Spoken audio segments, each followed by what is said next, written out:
What's up, folks? It's Mike Fenoya, and I'm excited to tell you that on November 13th, all products at sunsetlakecbd.com will be 30% off with coupon code BF. That's a Black Friday sale.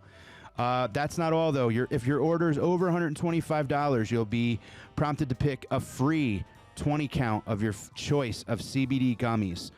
Orders over $250 will also get a cozy new beanie just in time for the holiday season. It's the biggest sale of the year, and 5% of all proceeds will be donated to Planned Parenthood.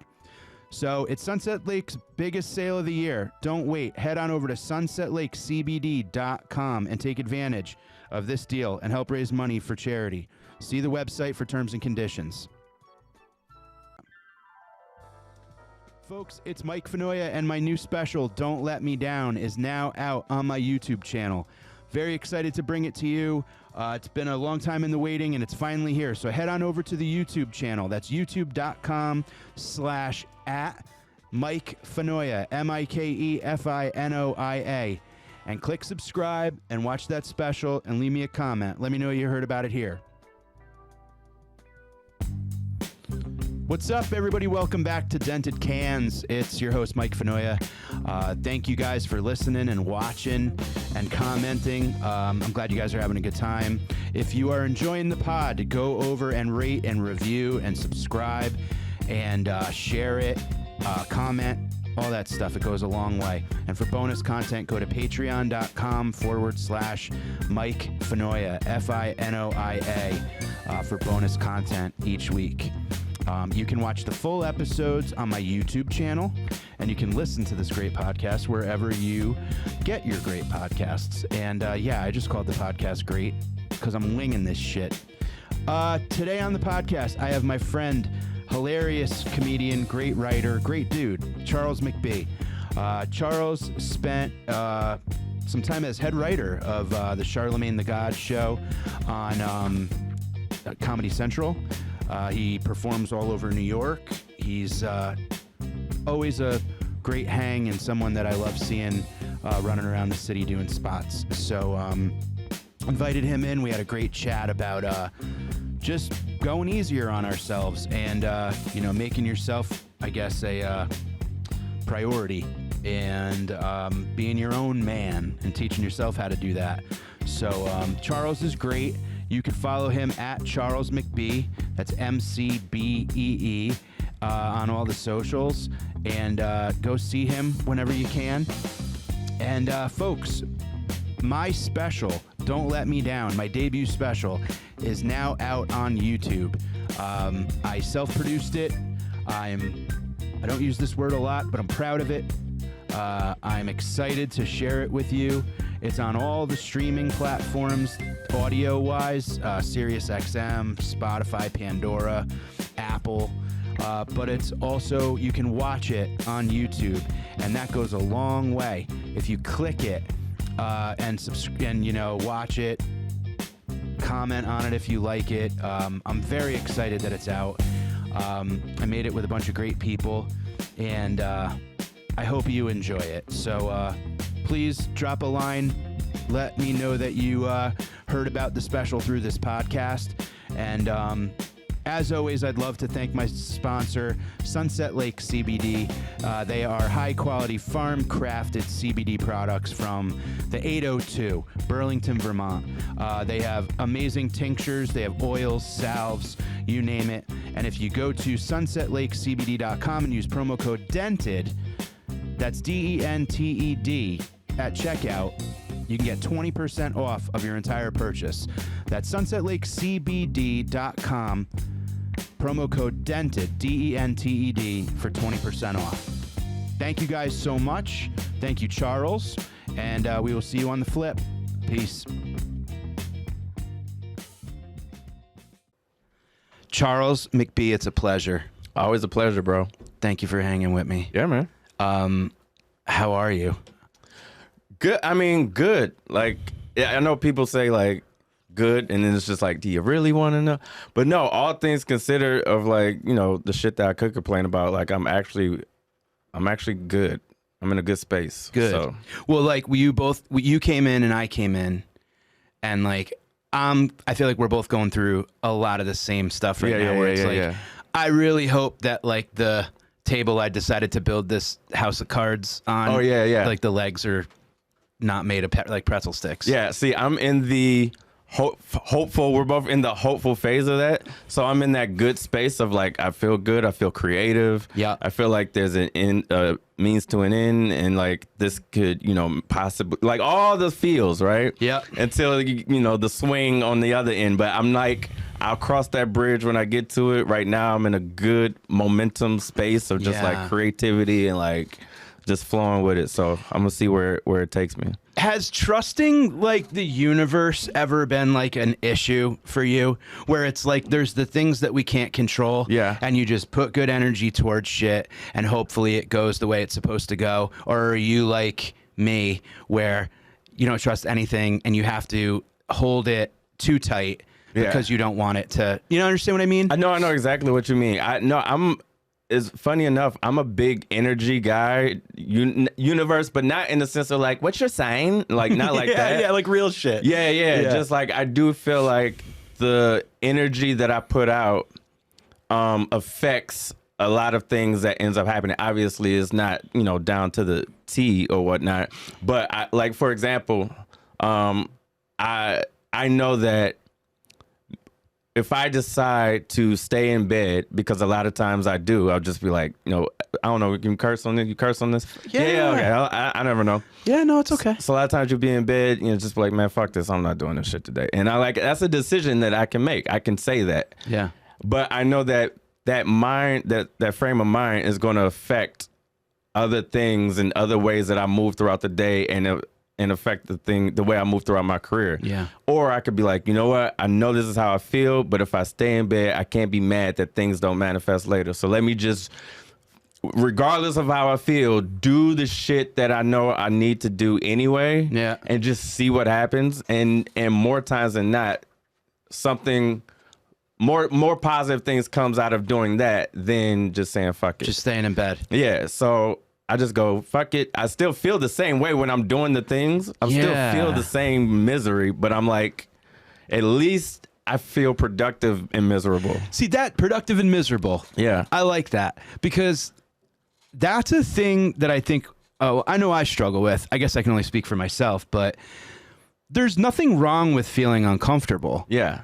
It's almost weird if you never feel uncomfortable, right? Yeah, totally. I think comfort is my like enemy. Because the minute I feel comfort, and that happened a lot during the pandemic, where it was just like, there's nothing else for me to do. Like, I just have to stay here and be here, and that's it. And you didn't have to get out of bed.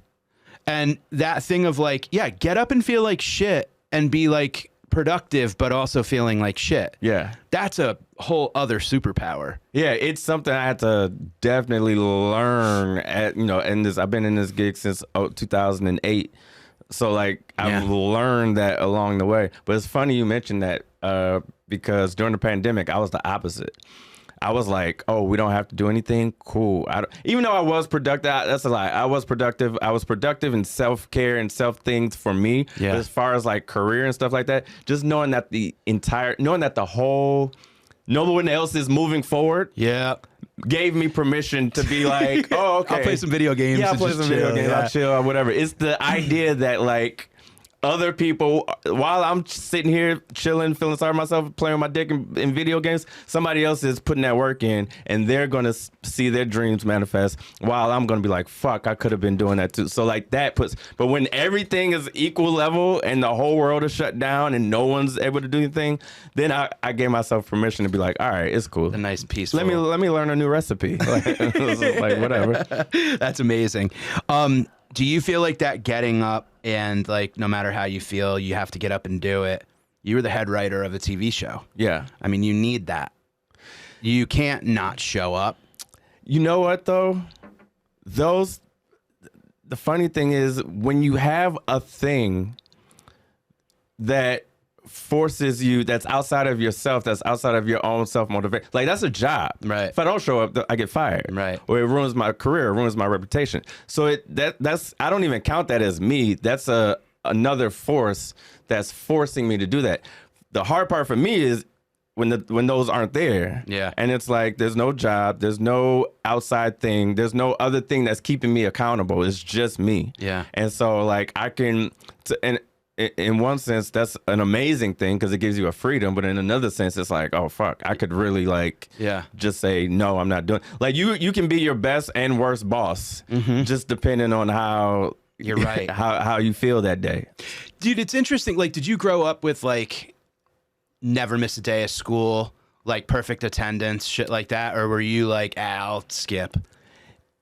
It's not that I never missed a day of school. I definitely had good attendance, but I was there, but I wasn't present. Like I wasn't a good student. I wasn't an A student by any means. Yeah. I was only there because if I would get killed if if a letter came. I was dodging letters and trying to intercept phone calls and all that kind of shit. But like, if my because my parents are very adamant about like every parent teacher conference, every like school, like they was always in tune with teachers. They was always in tune with like the principal, the dean, the this and that. So I knew that as far as like me attending or not, like that wasn't an option. Yeah. So I would go to school, but then once I was there, it was just like I kind of checked out and was like, you're like physically there, but right. Man, it's so interesting. I think about that quite a bit with people who are like, you know, the cream rises to the top. So it's like you put in that work ethic in the beginning.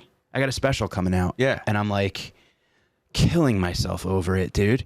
And it's like I'm not enjoying the process. Yeah. I'm just like, I'm not doing enough. If it doesn't hit X amount of views, then what's the point? And this and that. And it's like, I'm looking at, and I don't like to look at other people's paper. But we can't help it sometimes. But you have to, because we're literally, this business is evolving, devolving, changing. Yeah. Like literally every day. Like something that was something in the morning may not be at night. And then you have to just literally like be water and just flow with it. And that's not easy. So it's like you go through these things and you're kind of like, but if you're not enjoying it, then what the hell's the point? It's a balance to all of that. Everything you just said. Like sometimes you want to go back and like bring Bruce Lee back and be like, what the fuck were you talking about? Like, it's not that easy, bro. Yeah, dude. It's not that easy. Just because the 30 for 30 says it doesn't mean it's doable. It sounded cool, but in practice, it's not that fun. We all wrote be water in our notes. Be water. All right, bet. I got you, Bruce. I'll tweet that. Yeah, it's like it's all those different things that you just mentioned. I had to, and I'm still learning how to balance all those different emotions. Because you're right. I learned a long time ago that what somebody else, actually, my homeboy Khalid, I don't know if you ever worked with Khalid Rahman. I don't know. I don't think he's so. a comic. I still say he's a comic, even though he doesn't do it anymore. But he's a comic. But I just remember a conversation. It's one of those things that it locks in and you never forget. Yeah. I remember we was having a conversation about just so and so got this. How the hell they get this and blah blah blah. It's not fair. It's whack. Blah blah blah. And I remember him just being like almost like a fatherly figure type of thing, just like what somebody else's has is not your cross to bear. Like it's none of your business what's going on over there. And out of everything, I just remember that sticking, and I remember it lifting such a weight off my shoulders. Like, you're right, I have no control, and it's none of my business what somebody else is doing or not doing, or what I feel somebody else deserves, or what they're better. Has nothing to do with me. So I just gotta, either I'm gonna play this game or I'm gonna do something else, but I can't be worried about what somebody else is doing. And in that same token, it allowed me to look at what other people are doing, but not as in a way that makes me feel inferior, but more as a way that either inspires me or just I can learn and study from. Yeah. So now I look at peers, and instead of feeling jealous or instead of feeling like I'm not doing good enough, I'll be like, that's dope. Oh man, he got that. Oh, so and so just sold out radios. That's crazy. Oh, and it's tangible. It's like right there. Like I can like actually go and see that process and talk to him about it. Like stuff like that. Yeah. Even being at the cellar and just having conversations at the table. Like, oh, that's cool. Blah blah blah blah. So now I look at it from that angle as opposed to like, damn, what does it say about me that I'm not doing X, Y, and Z? Yeah, no, that's awesome, and I'm happy to hear that you figured out how to do that. And I think that that is a marathon in itself, because you have to remind yourself over and over again. that literally like we have no control over any of this. None. In planning for the release of a special, I'm talking about algorithm like it's a dude in an office that's like looking down on shit. And it's like, oh, but the algorithm needs to see you smiling in the picture, and the font needs to kind of, so the algorithm can see that it's, and I'm like, what the fuck are we doing? What are we talking about? Like, this is real? It's like dystopian, like Truman Show comedy now, and it's like, it's but you're right, but we also are figuring it out. Like, we are going to be able to look back a day, a week, a month from now and be like, look what I learned since then, and be okay with that, you know, being malleable and being like, that's really cool that you say like you can look at other people and what they do and go like, I can learn from that. It's not an automatic hate. It's not an automatic. It's still, and it's still. You don't have to love the jokes. No. I don't even give a shit about the jokes. Totally, dude. I could care less what somebody's doing artistically. Anybody cares about the jokes anymore. Nobody cares. I don't care. Somebody could be a complete hack. I don't care what anybody's doing. Either I'm a fan of your work or I just don't care. Right. I'm not like sitting in the back going, this fucking guy is not even funny. Who cares? Right. But yeah, I don't remember. It was a point I was gonna make with that. I remember one time I was up for, I'll just say, I won't say what show, but it was a late night show, you know, to perform or whatever. And you know the whole routine. You get courted, and it's like you got to sit in the tape, and they do the transcript, and you thinking you're right there, and they're like, oh, you're amazing. They love you. Okay, we're going to get a date. We're going to ba-ba-ba. And then all of a sudden they just ghost you, and it's just like, well, what did I do? How come? Well, what happened? And blah blah blah. And I remember it just so happened I ended up seeing this person, the booker, out and about courting somebody else that I didn't think was funny, or at least funnier than me. And I was just like, why did they ghost me? And that now they're like, what's going on here? And I'm just like, hey, well, you know, and they're like acting funny and dodging me, and it's just like, okay, this is weird. And then seeing that other person that they were courting actually get on the show, that I was just like, what the fuck is this? Like, so you were courting me first, and then for whatever reason, now in hindsight, I am working in television, I understand it's not just the booker. They're like nothing. Literally, it's like 1,000 other people have to go. Spoke on a wheel of it's like a tandem bike. Right. So now I'm like, okay, cool. But at the time, I took it super personal because I'm like, what the hell is this? And then to see the person that they were recording actually get through, I'm thinking in my mind, like they decided to go with this person and didn't even have decency to tell me what's going on. And then the person that got it did it. And I'm not saying that they stole it, but they had a joke that was 1,000% a joke that I do way before they started doing their version of that joke, to the point where people were coming up to me and be like, you know, so-and-so is doing you. It's so-and-so, like staff at clubs or be like, so-and-so. And so I reached out to the person, hey, you know, I know you do a bit. It's not a super personal bit. Somebody can have a parallel thought. It's fine. But just letting you know, like, I've been doing this since blah, blah, blah. So, you know, whatever, no beef. But the fact that they got to do essentially my bit on a late night TV, I was like, fuck all of this. Like, I was so ready to just quit the whole game and just quit everything and just be like, fuck this, I'm gonna go do something else. But I say that to say, like, after processing that, once I kind of got over that and past that, I was just like, you know what? Either I'm gonna do this thing or I'm not. Like, I'm not worried about other people and what they're doing and all that kind of stuff. How did you process it? Like, you know, you're livid, you're furious, you're angry.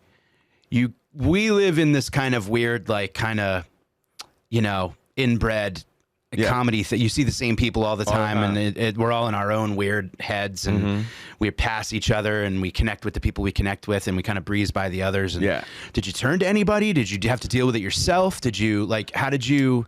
You know what? I may or may not, the story I just told about Khalid, that may have happened after that point. So that might have been the thing that helped me get me out of it. Yeah. I also remember, and this is kind of key, because I remember not even tweeting, I put it on Facebook, and I remember the post. It was like, I've never felt more comfortable with the idea of quitting comedy.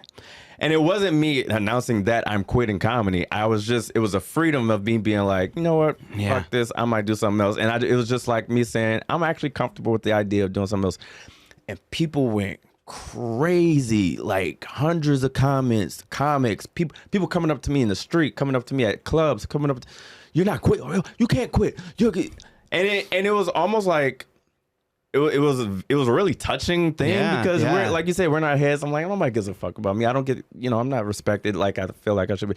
And so it was kind of like being at your own eulogy or something like that. It's just like, just all these people from all these walks of like comedy life is just like pouring into me. And I was just like, wow. So that was like a real kind of moment. People still to this day, this happened years ago, and people still to this day like, remember when you quit? And I was like, I didn't quit. I just posted a thing. Well, and knowing you now, that doesn't seem like something you do. You're not like a soapbox, get on socials and be like, I'm quitting comedy. You're not that guy. Right. So for you to do that, they were probably they were like freaked out. Well, and also it's very out of character. So it's like that's coming from a place of like a real depth. If it's coming from If it's coming from me, it's like this is meaningful. So you had to pay attention to it. Yeah. God, man, I've had those moments so much. Oh yeah. And it's these things of kind of like, I guess the thing I'm trying to like figure out now is I'm in it. Like I know I'm present enough to know that I'm present. Yeah.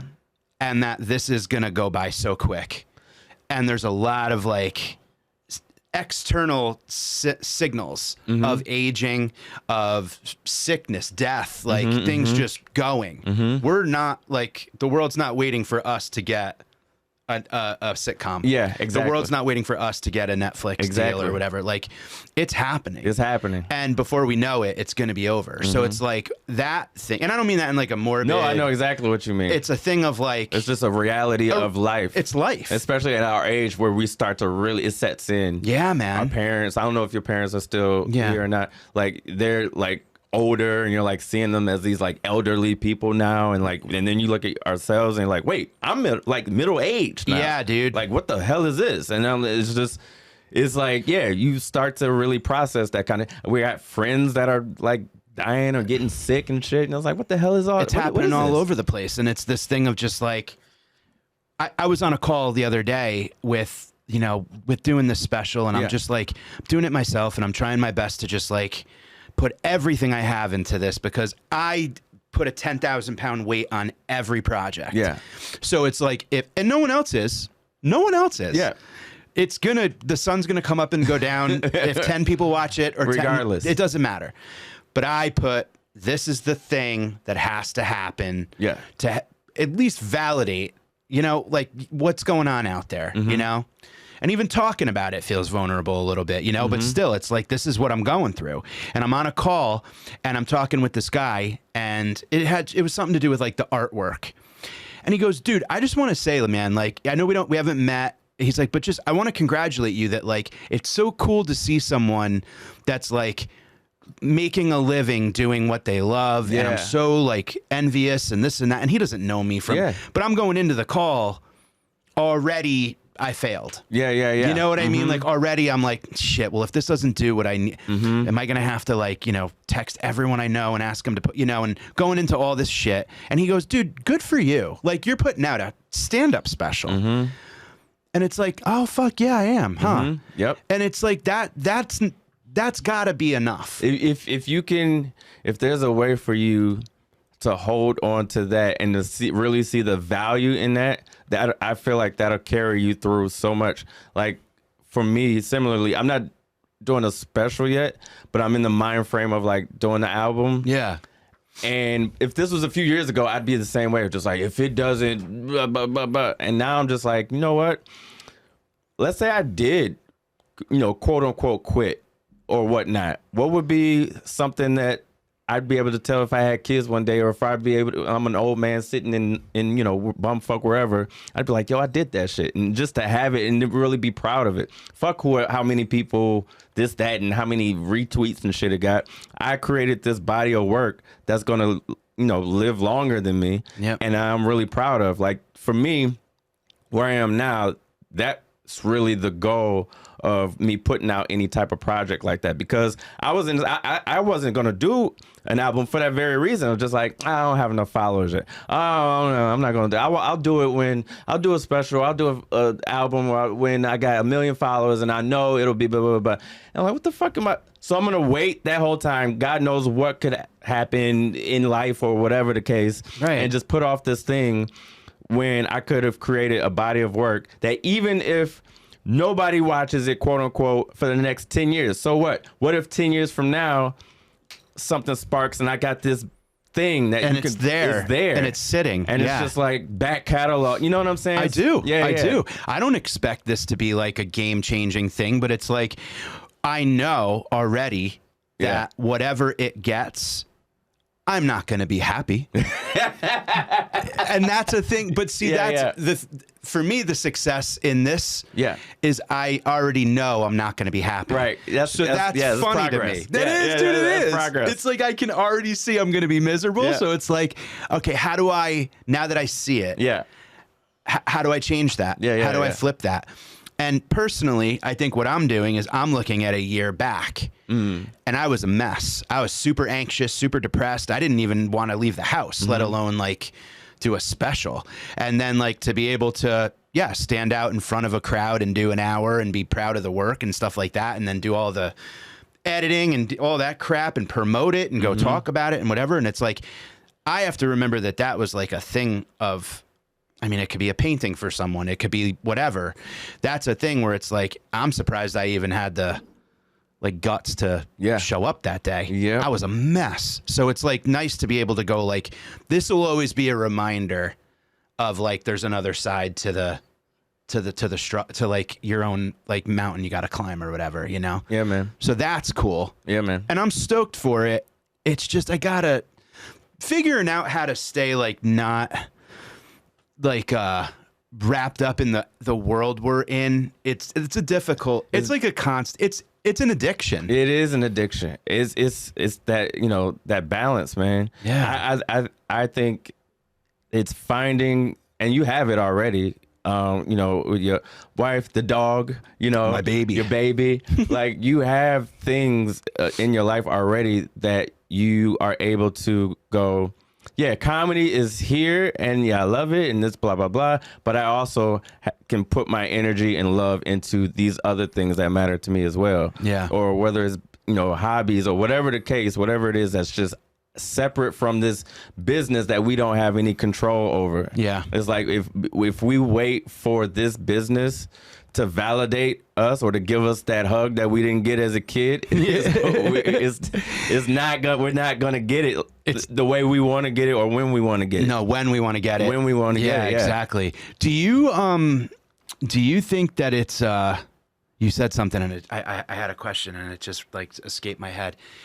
Do you feel like we seek this thing out because it never fulfills? Like, is there something in you that's like, you know that this is always going to be a thing that like you're chasing and following, and it's like an enigma sometimes. Yeah. You could have got that late night show, but you know what could have happened? You could have watched it and maybe that millisecond before they laughed will haunt you. Yeah. Be like, why did it take so long for them to laugh? Yeah, you know how we do that dumb shit? Yep. Do you think that this is just like we're predisposed to, like, is this something from your, like, do you have like a dent from your childhood that like you're trying to fix through? 1,000%. Yeah. A dent from my child's like a black hole. Let's get into it. I mean, it's I talked about this not too long ago with my therapist. Like, it always, and I feel like it's like that with maybe everybody or a lot of people, but it all goes back to childhood. It's all me protecting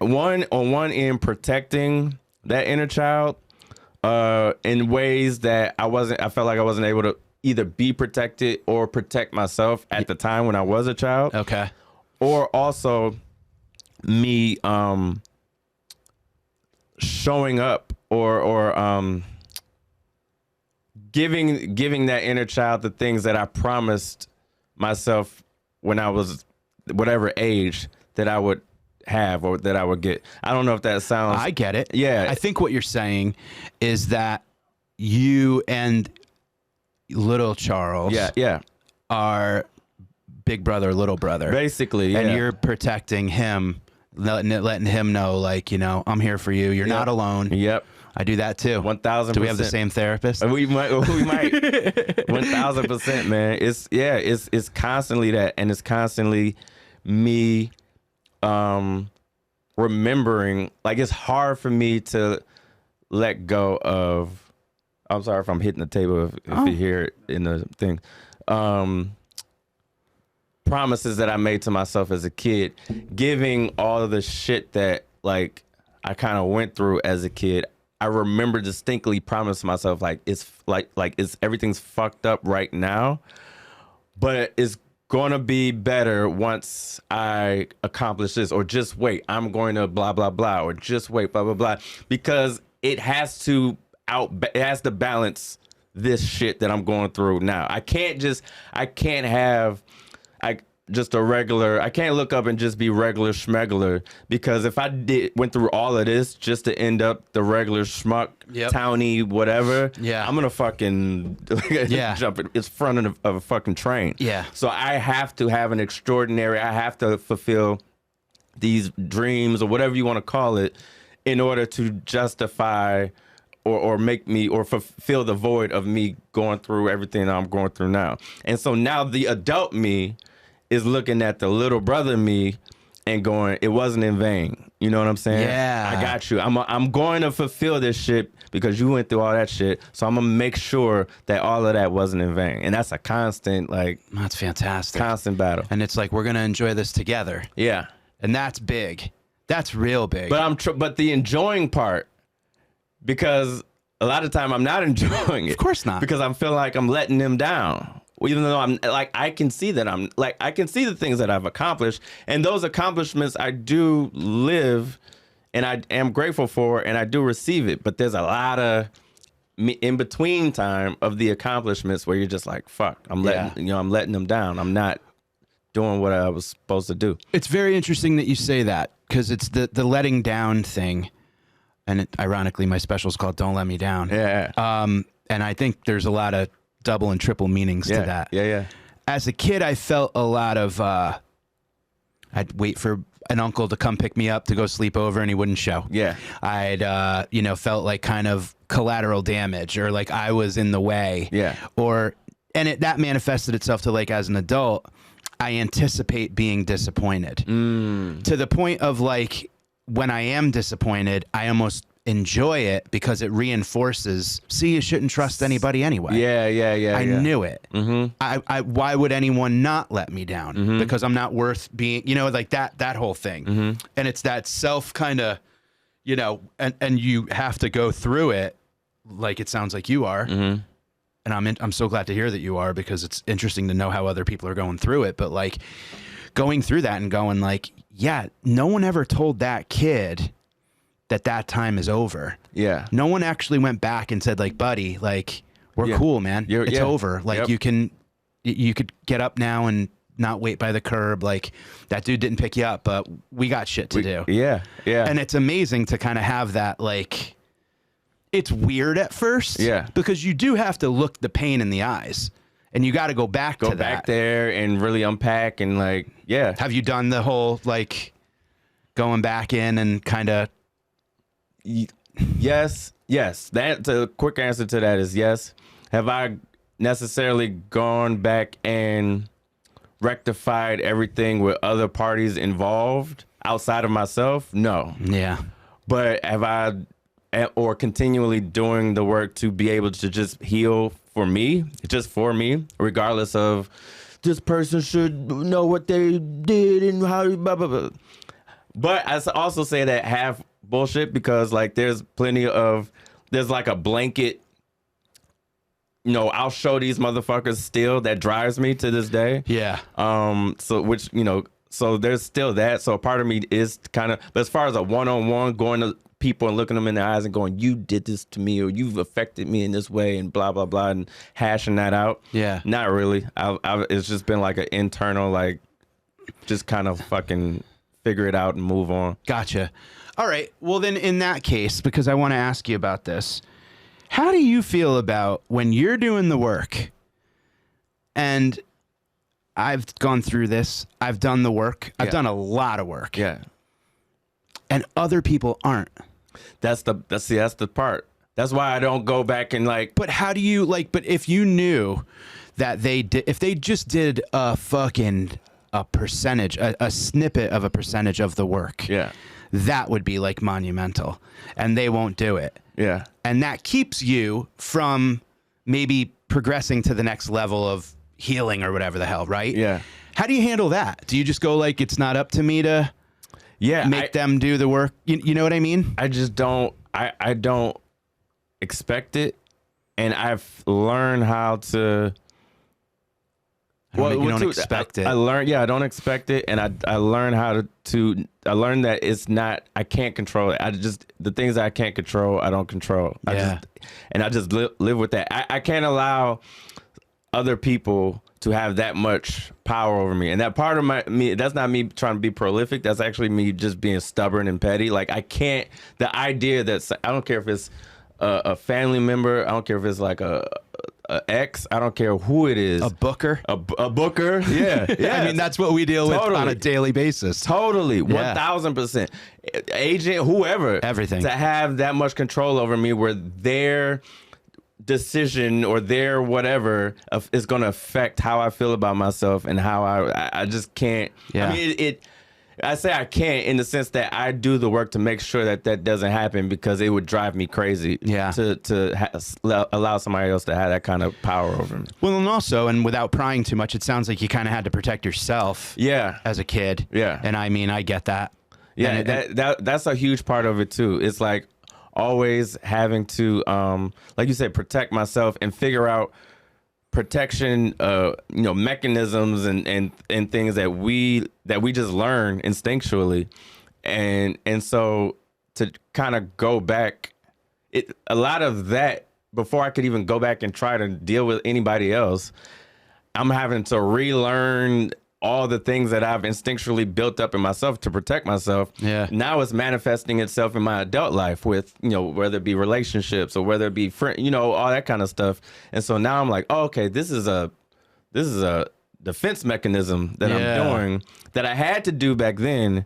But now as an adult, I can not do that, or I can be more aware of how this is affecting other people because of trust issues or whatever the case might be. Yeah, isn't it amazing that when you're a kid, everything is like fight or flight, life or death? Yeah. Because you don't have, I don't know, did you have like a male like role model? Like, did you have someone showing you how to like grow up and be a man? I feel bad because like my father's has always been present in my life. Yeah. But we didn't have the best relationship growing up. Same here. And I'm very trepidatious to speak publicly about it because I come from a very traditional don't air dirty laundry type of thing. But I'm also very guarded of his feelings that the day he Googles my name and this episode comes up or an episode comes up, that I don't want him to feel bad, even though part of me is just like, I should be able to, you know what I'm saying? Yeah. But I'm still very protective in a way. I appreciate that. So it's like, but yeah, it's like I had positive male figures, uncles, father, my grandfather, but nobody like that actually put their arm around my shoulder and was like, let me kick some game to you. Most of it was me trying to please these older male figures and not feeling adequate or not feeling enough. Yep. So it was less somebody showing me the ropes and more men in position of authority telling me what I'm doing wrong and why I'm not measuring up. You know everything what I mean? You said, I completely agree with and understand. Yeah. And I feel the same way about where does it become like, well, wait a minute, I do feel bad and I don't want to hurt they did their best. Yeah. Well, yeah, exactly. They did their best. Exactly. And who knows what they had. Exactly. And that's a whole other story. Of course. Story. Yeah. And that's the thing of I think that I don't have a lot of I have family but I don't know a ton about our background. Yeah. I don't know a lot about our lineage and, all that. It's just kind of, whoever was here on Christmas, hung out on Christmas. Right. But so I don't know a lot about tracking back stuff, you know, but I do feel bad about like, it's a thing I deal with constantly. Yeah. Where it's like, it's my story. Your story, right. It's my life. Yeah. But there's other characters, and I don't want to hurt the characters, even though they hurt me. Right. Yeah. And that's just like, Jesus. Man. Yeah, man. I don't want to say I'm glad to hear that you. No. I don't want anybody else to feel like that. But it's like, fuck it. It's kind of nuts. It's nuts, right? Because it's like you're going through it, and then you're like, well, wait, I don't want to. Fuck, but it. And if it affects a bit. Yeah. Then it's forget the about it. worst. Because it's like, I could just fucking tee off right now. And that would be 10 minutes. 10 solid minutes. That might change someone's life. But you can't do it. But then you got to go home for Thanksgiving.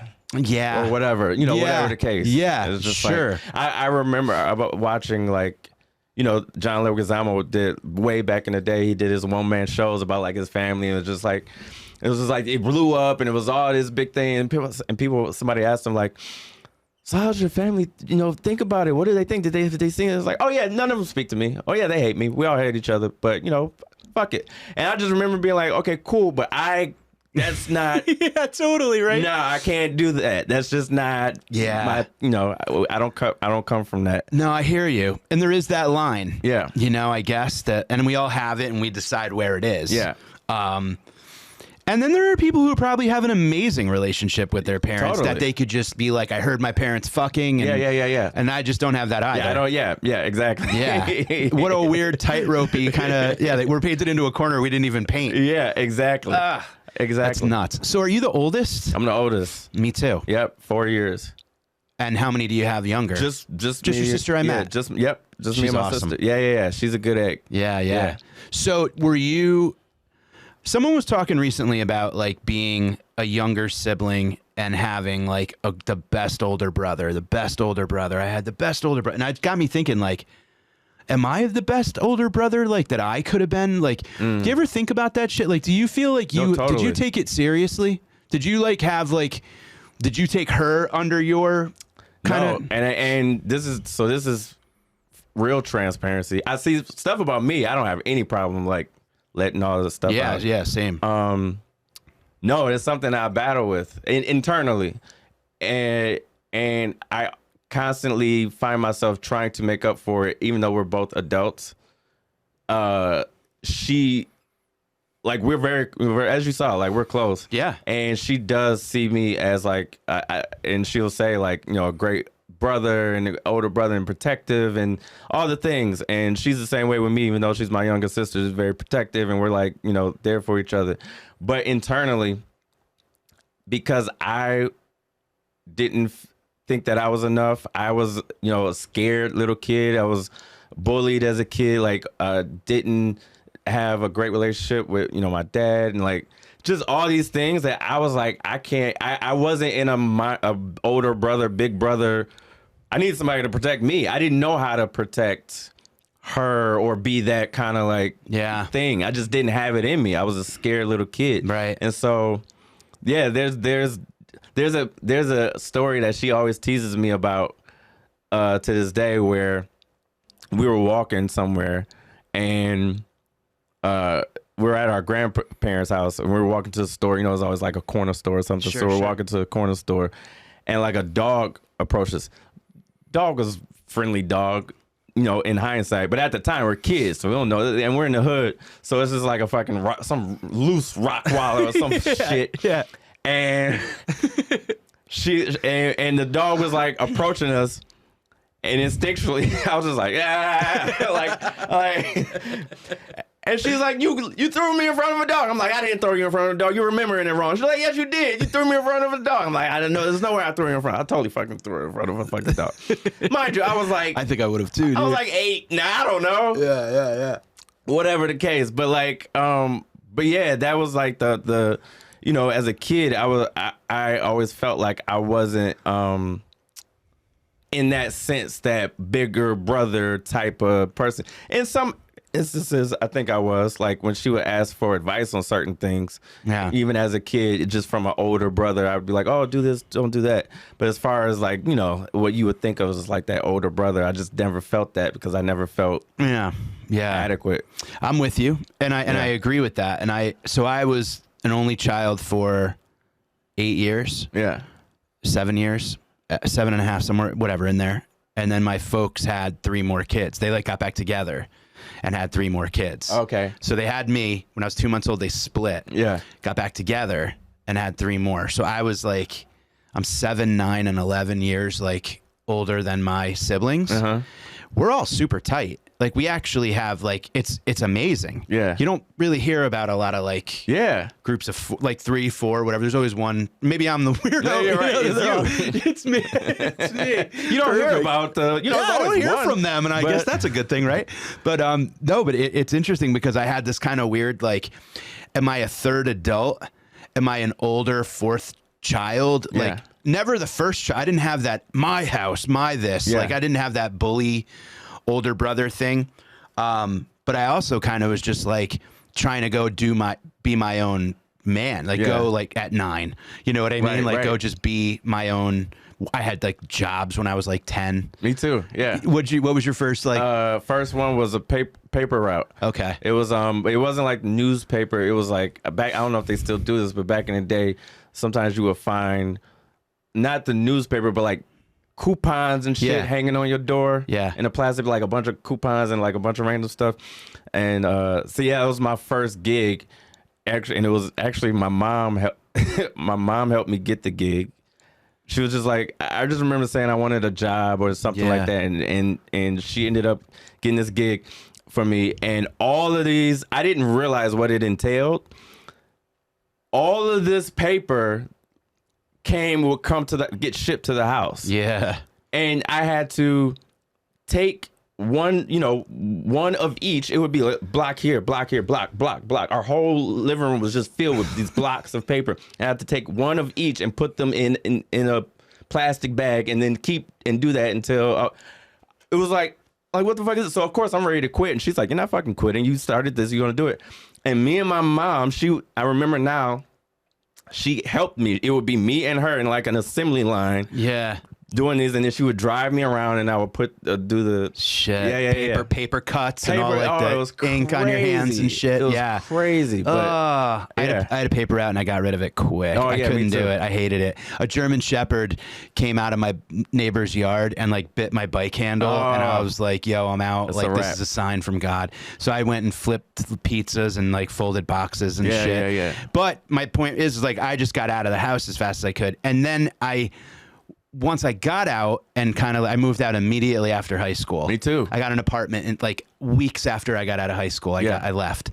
And I looked back going like, was I there for them? You know? And I felt bad and I beat the shit out of myself because that's just what I do. Mm-hmm. When I have like a moment to relax, my brain's like, well, let's go back and see. Let's go back. Yeah, let's go back in time. Let's go back to 1992. Mm-hmm. And was I a dick to my little brother? Was I like there for him? Was I there for my sisters?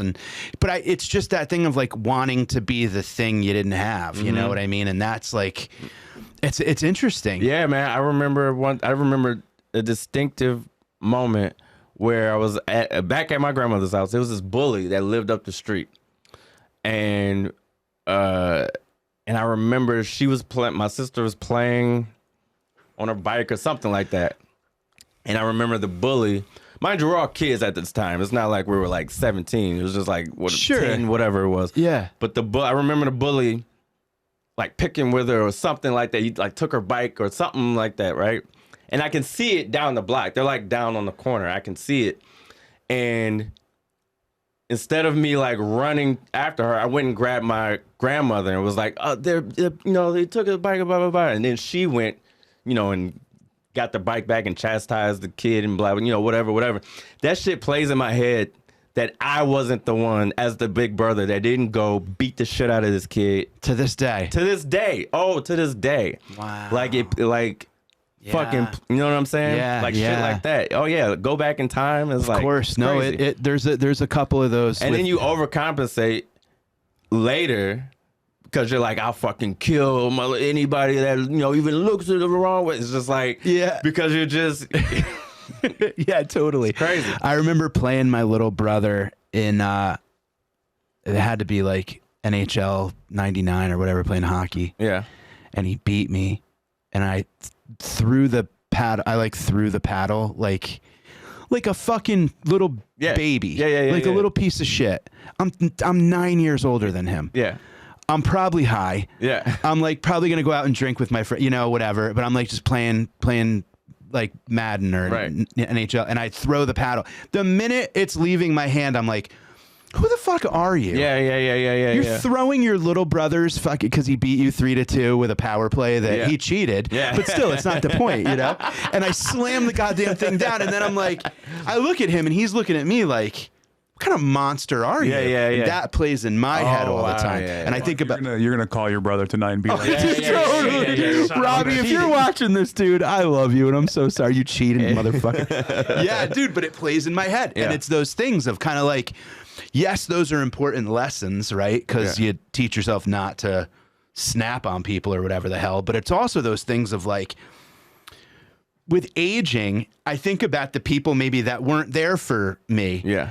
And maybe they were just, while they were physically there, going through some shit in their head. 1000%. And I was just, they didn't even see you. Yeah. And then that's where you kind of get that empathy thing of like, you know. Exactly. But also you kind of do have, it's a strange thing to have you're an empath and you're vulnerable, but you're also hurt. Yeah. And you're also kind of angry about it. Right. And it's unsettled. So you kind of have to juggle and balance all that and not upset the people that are still alive that may not be soon and all that, you know? It's hard. Dude. What I've learned is perspective is a gift. Is a gift. It's like it's also a healing tool. Like, you know, with age and just perspective, just like, oh, okay. Like even with me and my dad, it's just like as a kid, all I knew was I'm not enough. For whatever reason, he doesn't like me. Yeah. He doesn't, you know, I don't know what I did. There's nothing I can do. So I'm just going to avoid. I'm going to hide because whenever I'm around, he's angry or, you know, whatever. I'm always in trouble. I don't know what to do. And then you get older and you kind of put in perspective of like, oh, like I never knew my grandfather. I never knew his dad. He passed before. I didn't either, dude. Mine. I think we might be the same person. Are we brothers? I think so. This is how the movie starts. That's how it starts. Yeah. I only heard stories. And not even from him, really, from my uncles, because uncles, they were like, oh yeah, it was crazy. He was gambled all our money away. He used to, you know, abuse us, beat, blah, blah, blah, blah, blah, blah. So then I'm replaying and I'm like, oh, this is what he had to go off of. So in his mind, he's like, I'm not this. I'm going to be better than that. But there were still things and you know. Not perfect. Not perfect. Yeah. It's not that, but it's still stuff that you fit in your mind. You're like, as long as I'm not that, everything's fine. Yeah. And I don't have that perspective. I'm just like, what the fuck did I do? So knowing that and knowing like, oh, this is what he's doing, the best he had with what he knew how to do. Also, he was fucking 25 when he had me. My mom was like 20, I don't know, 22. Dude, my parents were 19. Yeah, it's just like, what the I know. They had 4 kids by the time they were 30. Bro. And I'm like, dude, when I was 29, I'm like, I think I'm going to do comedy. Bro. Like, I know, dude. And it's not dismissing anything that was done, but you're like perspective of just like, oh shit. That is an important thing. You're right. And it's like, you know what? Like and it was a different time. Everything. Oh, you just man. doing what you know how to do and the best you can. Like, yeah, that's so true, dude. Yeah. That is true. And it's important. And you're right. There's that level of like, I'm not that. Yeah. I'm here at least. Yeah, exactly. Sometimes that was just more than fucking what right. they, you know? Right. It is interesting to see that. And you wonder where these generational things are kind of going. Like the children of our kids. Right. I'm not going to have kids if you have kids. But like, you know, the kids that were the next generation, how they're gonna see us, and how my mom was always on the phone. My mom was always like, it's gonna come back to get moms one day, that it's like every fucking thing I did, she posted on Facebook. Yes, yeah. Oh, I'm seeing that now with like friends of mine who are having. And I'm just like, what? Like, yo, stop putting your goddamn kid on. Yeah, stop. I think about that. Yeah, a kid that falls. Like, there's a great follow on Instagram that's like kids getting hurt. Yeah. And it's just kids falling. Yeah. But it's like a kid falling and looking like an idiot, and everyone's laughing. All that kid wants to do is forget that moment. Yeah, and it's got 10 million likes, 10 dude. million right there. Mario Lopez is reposting that shit, dude.